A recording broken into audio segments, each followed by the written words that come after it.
So you want to go full-time with UGC and you want to hit 5K months. But how are you going to do it? Lucky for you, I'm a full-time UGC creator and I'm hitting 5K months. So I'm going to tell you how I do it.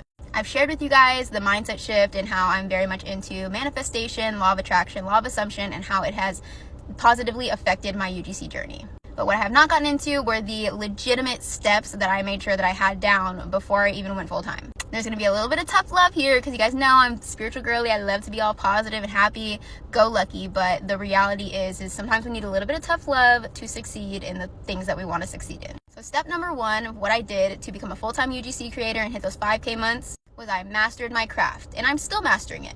This means you need to practice content creation. You need to get good at creating content. If you're not creating good content, why would a brand want to work with you and pay you to work with you?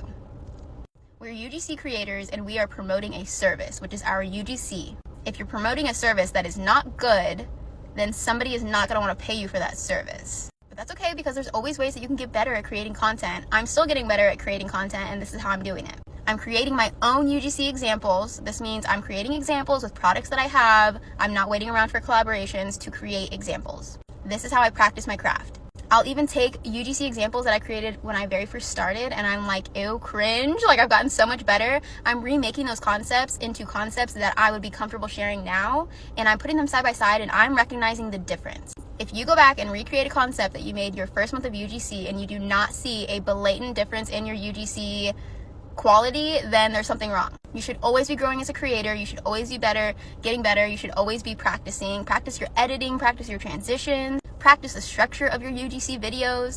Make sure your content is good before you do the rest of the stuff, because if you're reaching out to brands and you're sending 50 emails a day and your content is not good, you're not going to hear back from those brands. If you're not a part of the UGC Twitter community, I highly urge you to go over there, start networking, and just go scroll through the timeline.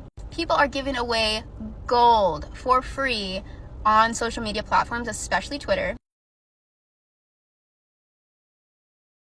When I first entered the UGC world, I immediately pinpointed who I saw as the successful ones in the space. And as fun as it is to network with new UGC creators, and you definitely should, I was not one sticking around in the new UGC creator group chats. They're fun, I get it, but there's nothing helpful about 15, 30 new UGC creators all in one chat not knowing a damn thing about what's going on. We need to be looking towards the people that inspire us, that we look up to, that we see success from, and learning from those people. You should not be the smartest one in the room. Head over to my page for part 2 on what to do to hit those 5K months and to become a full-time UGC creator.